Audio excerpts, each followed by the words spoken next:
Hello there, I am Sally King. I'm the founder and director of Menstrual Matters, which is an evidence-based information hub, a website, all about menstrual health and rights.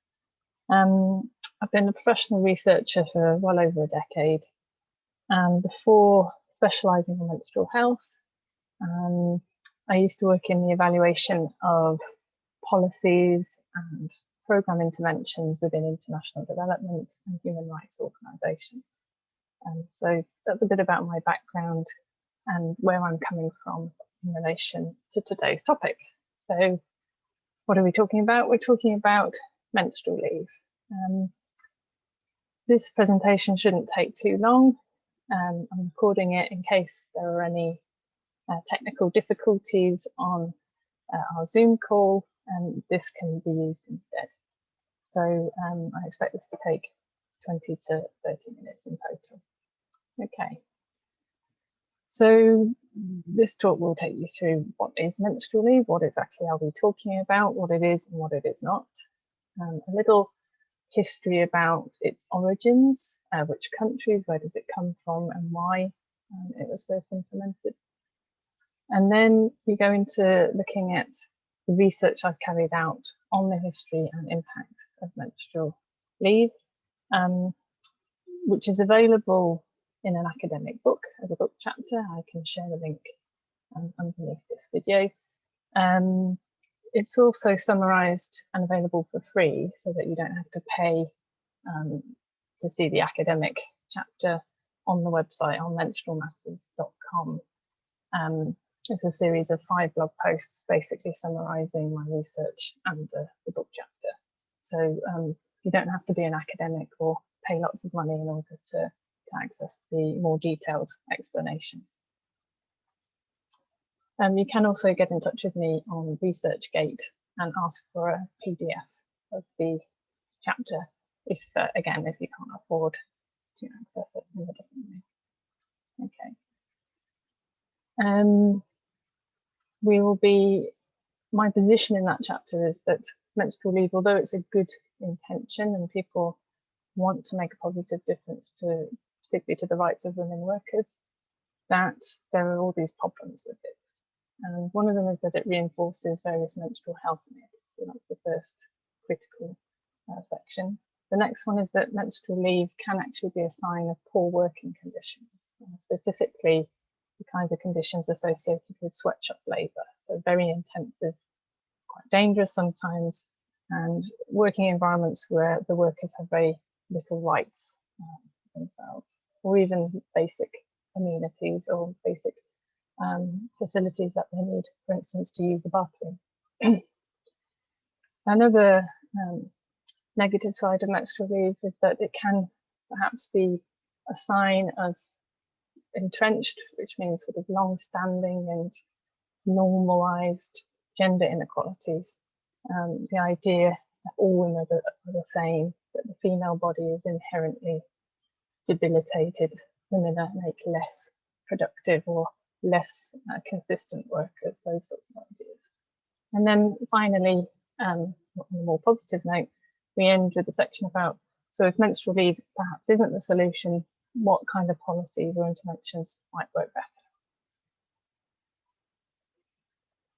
So what is menstrual leave? Menstrual leave is an employment policy. It's either operating at the national level, so a whole country might enforce menstrual leave either to everyone or to a particular sector or type of workplace, or within an organisation. But it's an employment policy that allows women to take additional paid, but more often unpaid leave from work during menstruation. So typically they mean sort of problematic menstruation, people who are in pain or having problems with menstruation rather than the much more common typical menstruation. This menstrual leave policy has been in the news a lot, particularly here in Europe. I'm based in the UK, in London, and it gets into the news on average 3 or 4 times a year now, whereas before 2016, I think I had never heard of it. So it's being shares part of this idea that it's a positive and progressive idea. It's seen as a way to support women, particularly at the moment when lots more people are aware of gender discrimination, particularly sexual assault after the Me Too movement, but also just in general, the fact that the workplace hasn't been designed for the female body. As I said before, the motivation behind people promoting this policy is typically benign, meaning that it's a good thing. People think that this is a good idea. It seems like a good idea when you first hear about it. And, you know, really, what's all the fuss about? People think it's obviously a great thing. Why might there be some concerns? So menstrual leave is actually quite old. It is at least 100 years old. There are actually references to the 19th century, but more sort of concrete policies were written about in the 1920s in Russia. And this was very much part of the communist working ideal, which was trying to equalize labor rights between male and female workers. A time where communist Russia was, a lot of people lived in extreme poverty, and they were trying to work out how to help women, particularly in the face of, there had been lots of conflict in order for the revolution to happen. And people were worried about fertility and the fact that there were lots of people had been killed. How do we recover? And of course, communist and also capitalist societies rely on the number of people that you have as workers. You'll also notice, those of you interested in history, the dates associated with the next three countries, so Japan, Indonesia, and South Korea, all relate to conflict as well. So Japan, 1947, so that's the Second World War. Again, a lot of casualties, a lot of fear about fertility and replacing the workforce.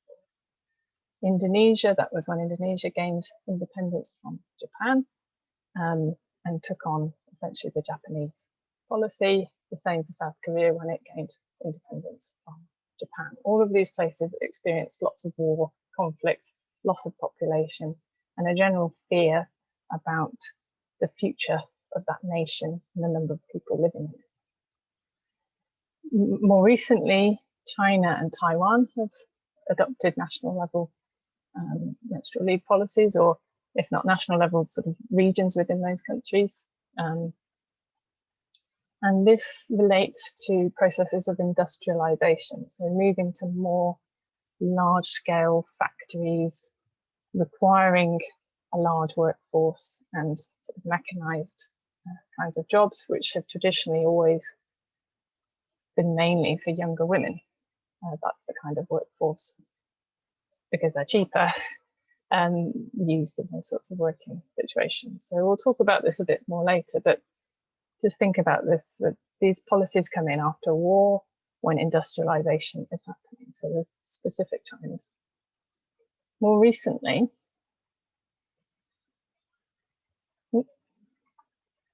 and I wrote this slide at least 2 years ago, I think maybe 3 years ago, and I'm missing several more markers on here in the last few years.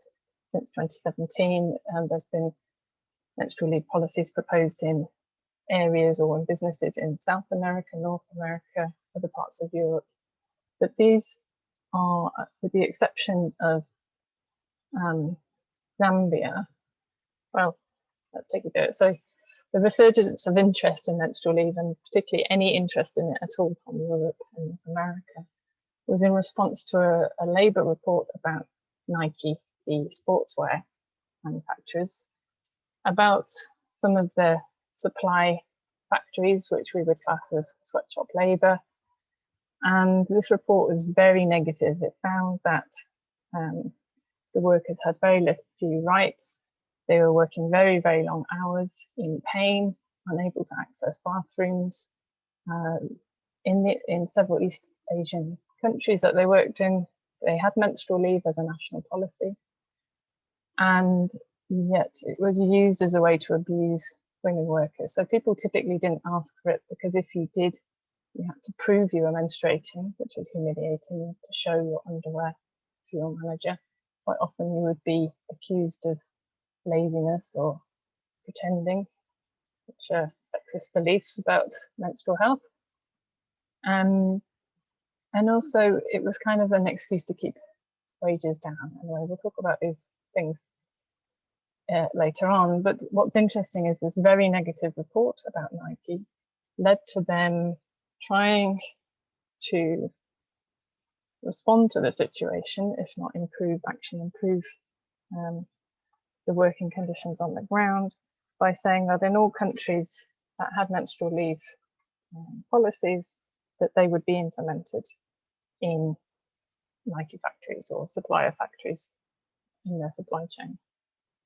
And for some reason, I would imagine through very good PR, the media reported this as a really progressive step, that Nike were ahead of the curve, that this menstrual leave was applicable to all of their employees, including those in the US, and wherever else they might be, and that they were being really sort of feminist by doing this. And that's absolutely not the case. So menstrual leave is not applicable to people working for Nike in countries that don't have menstrual leave.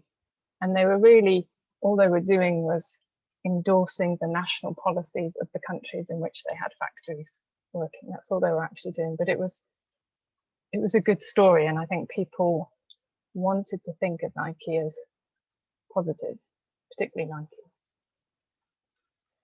because at that time lots of people were boycotting them and were angry about the swatch of labour. This was, I think, as I said, a public relations exercise, a very successful one, because I think now people genuinely think that they're good at this.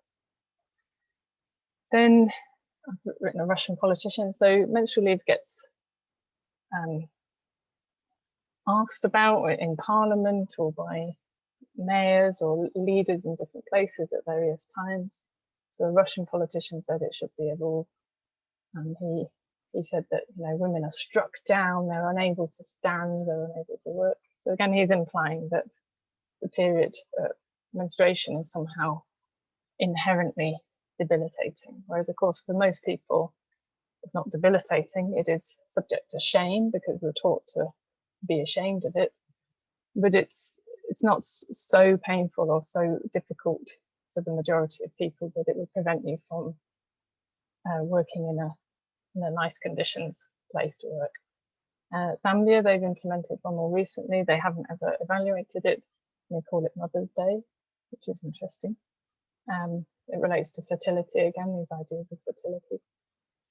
A UK company, so where I live, this first got into the news in 2016, where somebody decided to have a menstrual leave policy, even though they hadn't actually researched, you know, the history of it or what one is. And they did implement a flexible leave, sick leave policy that they call something slightly different, like a menstrual, I can't quite remember, but what they've actually implemented is a slightly different thing. It's not this widespread, all women can take days off, so it didn't technically count as menstrual leave. But that's what started off the media interest in this more recently. And again, in Italy, India, Latin America, everywhere, people are proposing it. So my background now, for the past 8 or 9 years, I've been researching menstrual health specifically. And there are lots of myths about menstrual health because it's a taboo topic, because doctors are not trained adequately on menstrual health. And from centuries and thousands of years of sexism, it has various associations that are not necessarily true. So here are sort of 8 that I found to be of most relevance when we're talking about menstrual leave. So very early on, one of the ideas about having menstrual leave was if you allowed women to rest during menstruation, that this would protect fertility and it would help, as we were saying, increase the population after a war or famine, or like now during a pandemic. That And this is an old idea, but of course nowadays we understand that menstruation doesn't have anything really to do with fertility. The important bit with fertility is ovulation, which happens 2 weeks before you menstruate. So resting during menstruation has no impact, zero impact on a woman's fertility. They didn't know that when this idea first came about, but it's interesting that it persists. I know people who've done research in East Asia, and they say this is the reason that people give for why menstrual leave is a good thing. They say it protects fertility, and it does not, because anything happening at menstruation is far too late to do anything about fertility, which always happens 2 weeks before you menstruate. The idea of menstrual leave being applicable to all women is sexist because, of course, not all women menstruate. In the UK, in our population, only half of the female population are of reproductive age. And within the working age group, it's about at least a quarter or a bit more have been through menopause. So there's no point exaggerating a policy to cover those who are no longer menstruating, and yet people do. They make it for all women, and they say that this is to protect, so you don't have to say whether you're menstruating or not. So there's some shame in there. Why would you be quiet about whether you're menstruating or not? The whole point is that it should be a normal, healthy human experience. But also sexism really relies on making huge generalizations about all women, all men, and not all women are going to be in need of leave. And of course, severe symptoms are not widespread. They're certainly less than 10% of the menstruating population. So if something affected 10% of men, they would never instigate a policy that all men get time off, because 10% of them experience something. Whereas for women, because of sexism, we're all tied up together. It's assumed that our bodies are inferior and make us worse workers. And also that there's this idea that the menstrual cycle is itself an illness. And this myth is reproduced. There's this idea that severe menstrual experiences are just normal, they're natural, they're inevitable. A lot of women themselves think this. They experience extreme pain and they think it's just period pain. Anybody who's experiencing extreme pain on a regular basis, you have a menstrual health issue. It's either going to be fibroids, endometriosis, adenomyosis, polyps. It could be something more serious, but you have a health issue. That's not normal period pain. Normal period pain can be occasionally severe, but is usually mild to moderate. And how do you know the difference between moderate and severe? Are you able to stand up? Are you able to generally function? Does it go away if you take paracetamol or ibuprofen? If it goes away, you're probably okay. If it does nothing at all to stop that pain, you have got a health issue and you need to seek, ideally, medical support and treatment. Which leads us on to the next point, that symptoms are untreatable. This is just not true. Period pain being the most common symptom is treatable. If it's normal, sort of average period pain, again, if you take ibuprofen, particularly if you start taking it 2 to 3 days before you get your period, you shouldn't have a serious situation with the period pain.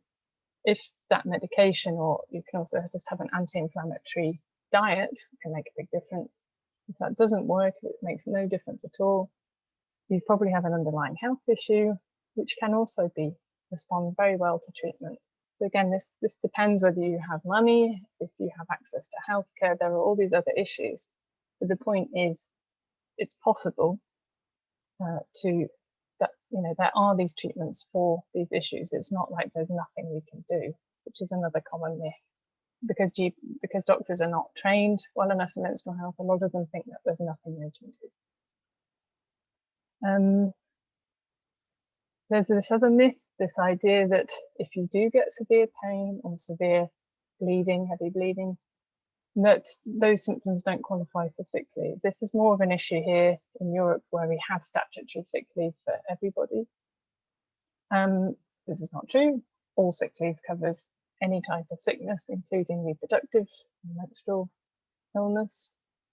I think people categorize it differently because, again, they're doing that number 3. They think it's just normal. It's inevitable to be in so much pain. That's not true.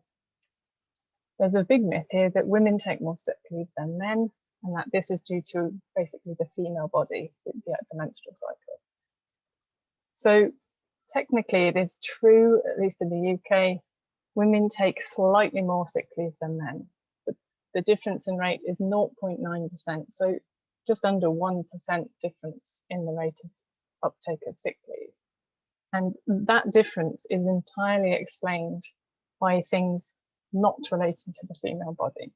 So that difference is explained by the kinds of jobs that men and women do. So women are more likely to work in care roles, where they're more likely to get sick, as we know from the COVID pandemic.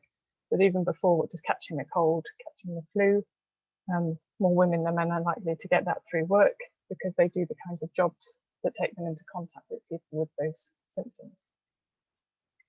Another factor in that is if you're a single parent, if you're just one parent with children, sadly, you're more likely to get sick, and that's regardless of your gender. So dads who are on their own with their children are more likely to get sick just as much as mums on their own. But of course, there are far more many families with just mums than there are with just dads.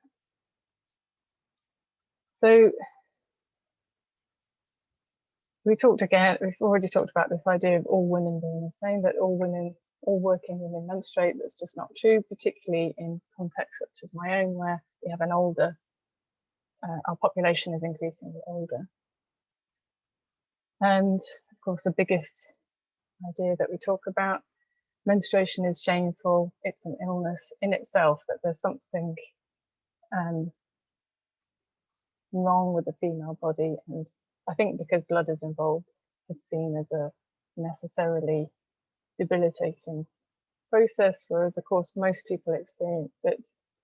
I'm not saying it's not disruptive, and it can't be painful, and it can't be frustrating, and it can occur sometimes at the worst possible moments. That's all true, but it's not something that necessarily prevents you from working, or for money, or from thinking, or from doing anything else that you can get paid for, same as men.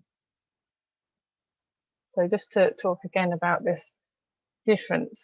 So this cartoon's quite good. There's a stick drawing of a man working on a maths equation, and the person says, "Oh, you suck at maths," or maths as we'd say in the UK. Whereas if it's a female stick person doing the equation and they make the same mistake, the person watching says, "Well, girls suck at maths." And this is because sexism, just like racism and any other oppressive isms out there about religion or caste or age or whatever the bias is against, you generalize about that whole population. And so the difference in the UK would be, so gout is a very painful condition that affects the joints. It's inflammation of the joints.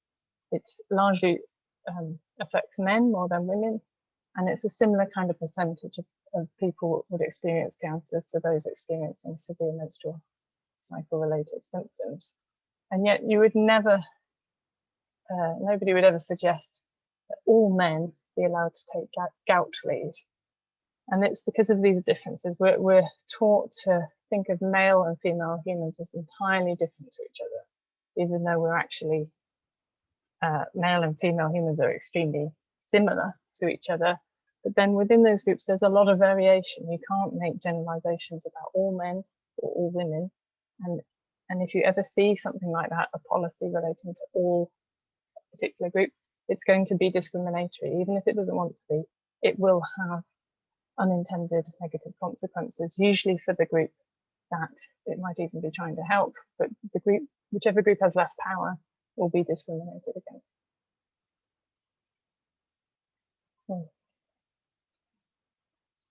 Okay, I'm going to have to get to the quote first. So my research found that where menstrual leave is used at the national level, where we have the most research and information available, is that it's actually found in places where they have poor working conditions in particular. So even if it's a national level policy, as this quote makes clear, is that it's actually really for specific types of women, and it's for the poorest, it's for those working in these sweatshop factories. So these are people who are not allowed to go to the bathroom, allowed to go to the toilet during the day. They might not be able to afford products or pain medication. They might have to work overtime, do very, very long days, be exhausted. And so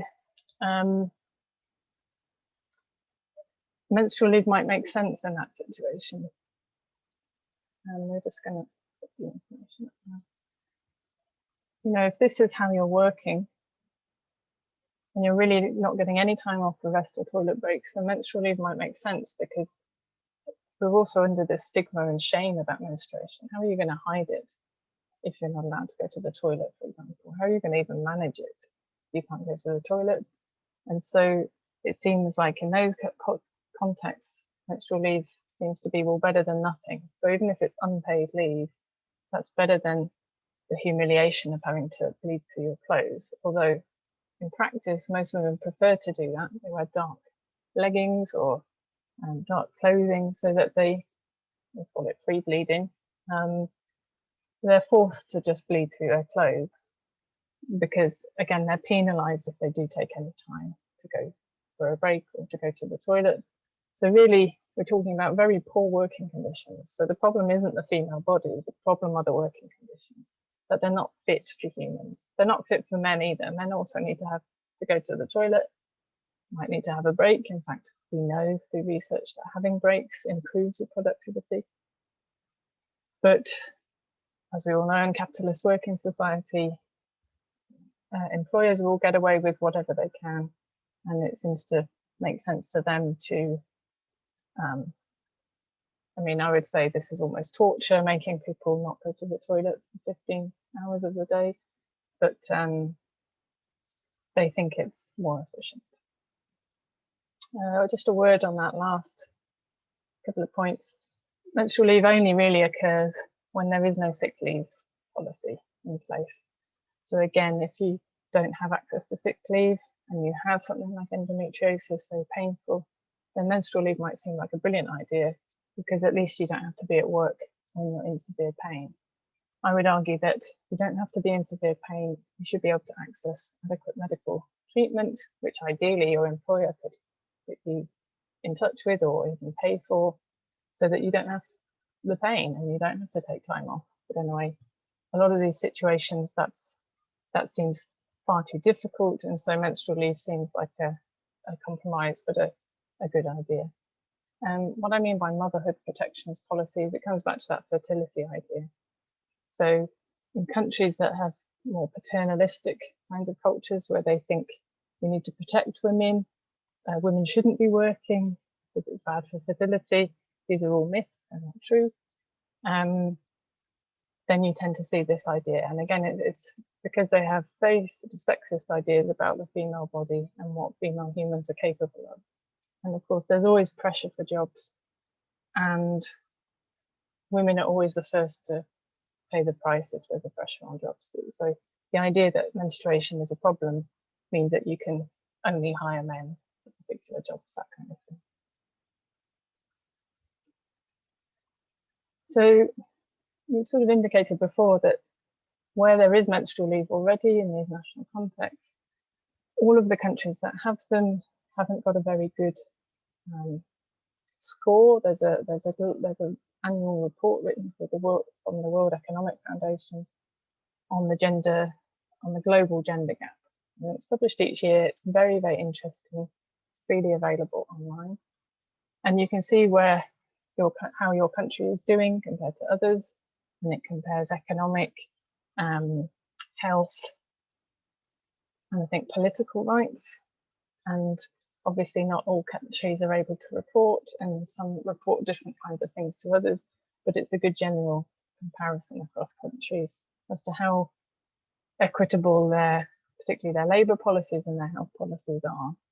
And all of the countries that have menstrual leave do comparatively worse compared to their neighbouring countries in that region. So the context within which menstrual leave seems to make sense, makes the most sense, is a context where women are facing extreme discrimination, and quite often the idea that they should be at home and not getting paid for their work. They should be doing unpaid labour, childcare, cleaning, whatever it is, shouldn't be paid. And even though it enables men to go and get paid, that it should be unpaid and stay at home. This quote comes from the report about Nike.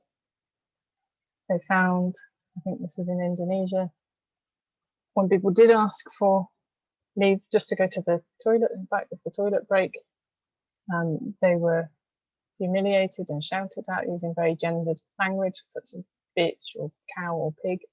So even those terms relate to the reproductive powers of females of the species of mammals. Anyway, I think that's interesting, but it was very humiliating. And again, the women just decided to bleed through their clothes because that was preferable to having to go through such humiliation. And obviously they needed the money, so that taking unpaid leave isn't always an option for people. So actually, in these countries and situations where they have menstrual leave, we do know that there is more likelihood of gender abuse, specifically gendered abuse, in the workplace. And we're also talking about contexts that are mainly young women employees. So these are all signs that menstrual leave is associated with quite negative working environments for women. So there is this problem that menstrual leave, that a lot of people who are supportive of menstrual leave hoped that it would solve. And this figure here sort of lists those good intentions. So I'm not saying that the intention of menstrual leave isn't good, it really is. I'm saying that the menstrual leave policy isn't the way to achieve those aims. So these aims are generally around these three areas: to improve women workers' reproductive or menstrual health, actually, so that fewer women are experiencing extreme pain or heavy bleeding. And some of these were mythical ideas, like to protect fertility, which doesn't really have anything to do with menstruation, but maybe we could think of something else that would help people with their fertility, to support those with the symptoms, and maybe even to raise awareness of the fact that people can have menstrual health issues. The second area that it aims to improve are around the working conditions for women. The idea that this policy is somehow progressive and will support women in the workforce. It might enable more women to participate in the workforce.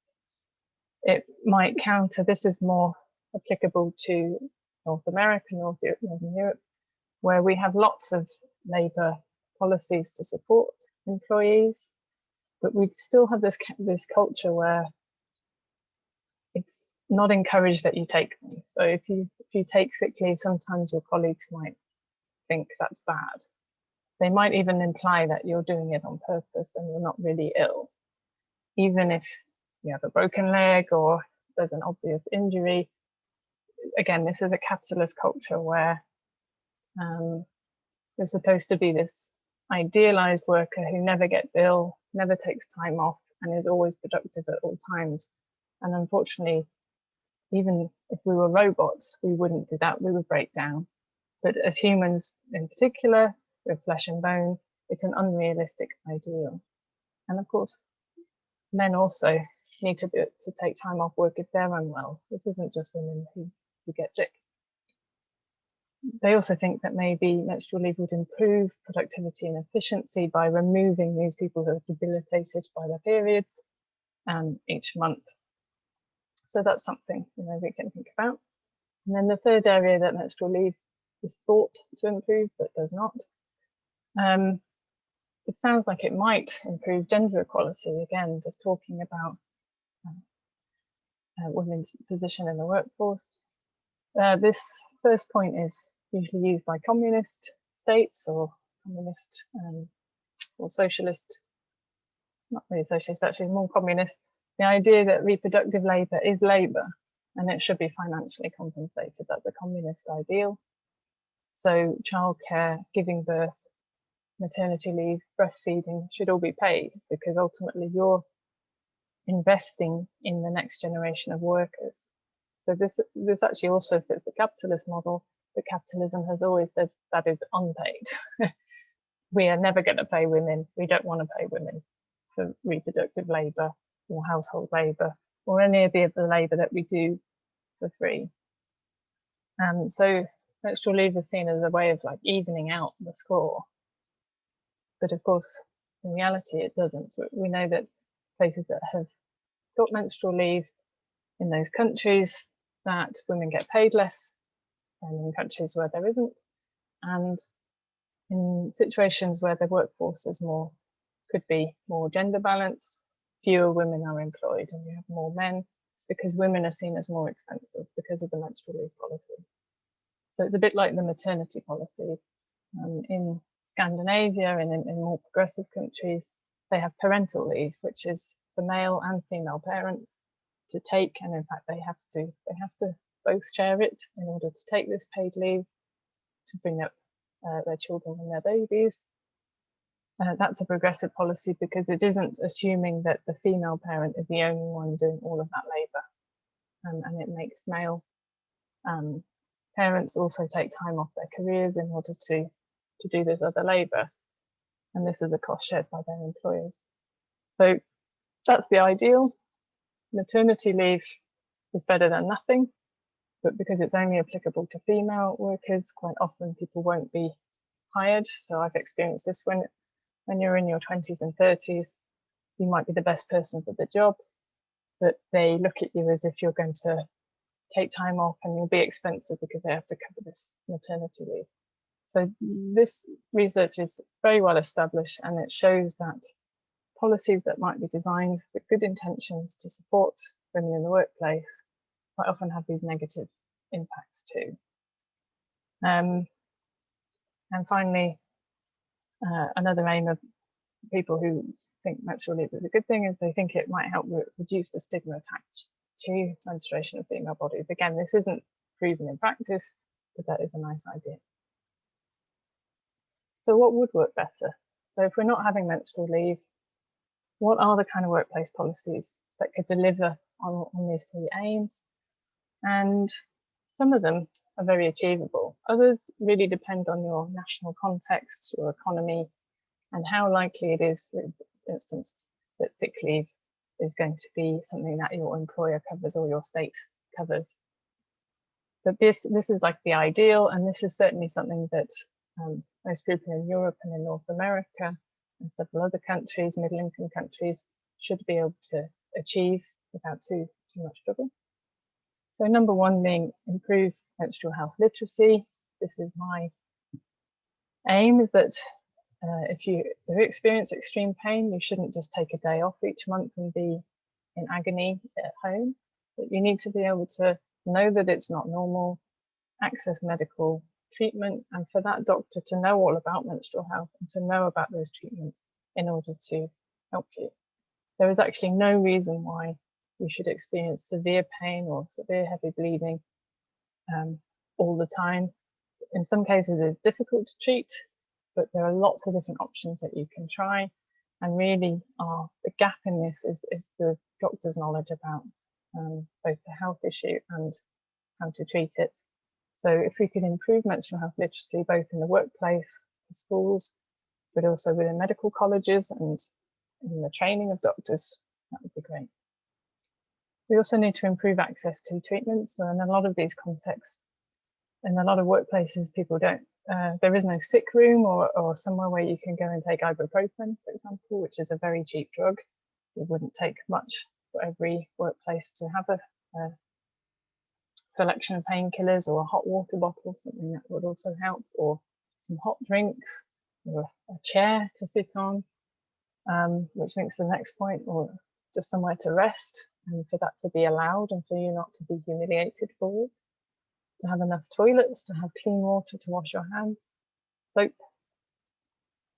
These are all things that are important for everyone, men and women.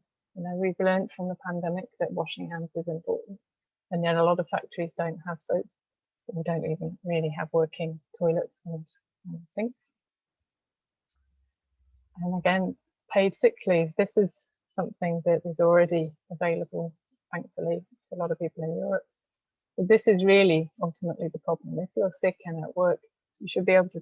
You shouldn't have to be at work. You should be able to be paid by your employer or by the state in order to not infect everyone else, something like the flu, or also just to take the time to rest and recover.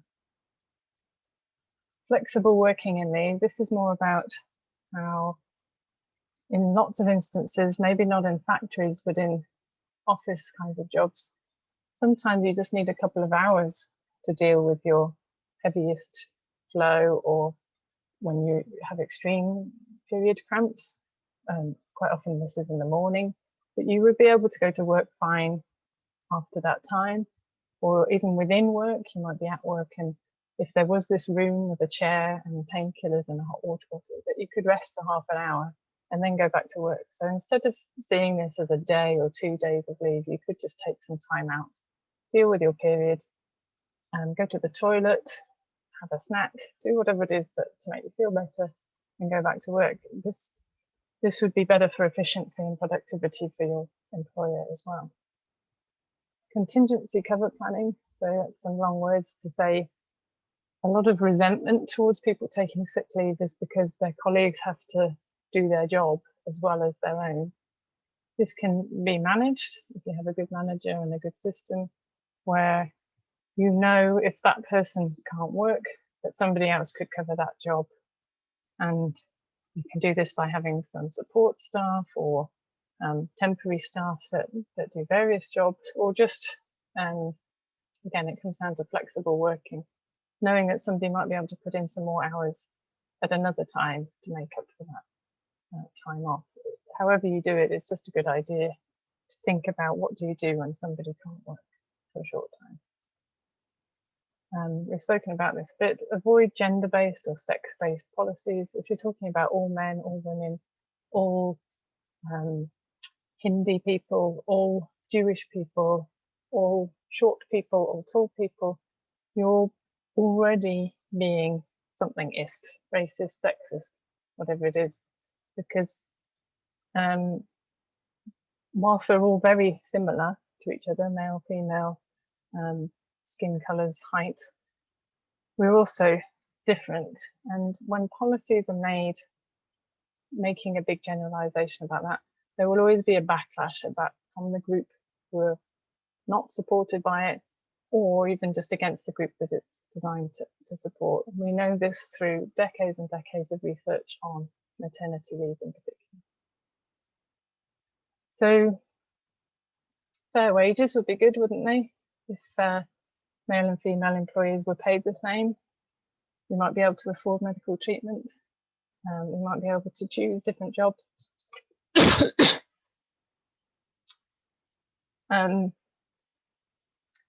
We might be able to have jobs that have access to toilets. These are very basic human needs. The same with fair working hours. What we're really talking about is don't have sweatshop labour conditions. These are not appropriate working conditions for any humans. Female humans may menstruate, which makes it even harder. But just by doing a few of these changes, you'll have a much better motivated workforce, more efficient, healthier. And yeah, some of these problems are caused by unfair wages, unfair working hours, safe working conditions as well. So if you have a policy and people can't use it because they will be abused if they do, that's a serious issue. Again, as an employer, this is an important thing for you because you will get more out of your employees if they're safe, healthy, well, and able to work for you. So again, there's a reluctance because of the cost of being a better employer, but you'll the research shows that better employers do better business, make more profit. So it's something that should be considered. I've had to kind of skim through this research. It's based on quite a lot of references. I'm just scrolling through them now. Again, I'll put underneath this video, or wherever it's shared on YouTube, I think, some links to the blogs on Menstrual Matters, which is www.menstrual-matters.com. Under the Learn section, there's blogs about menstrual leave. And that summarises this research, and they're available for free. That's it. So thank you very much, and goodbye.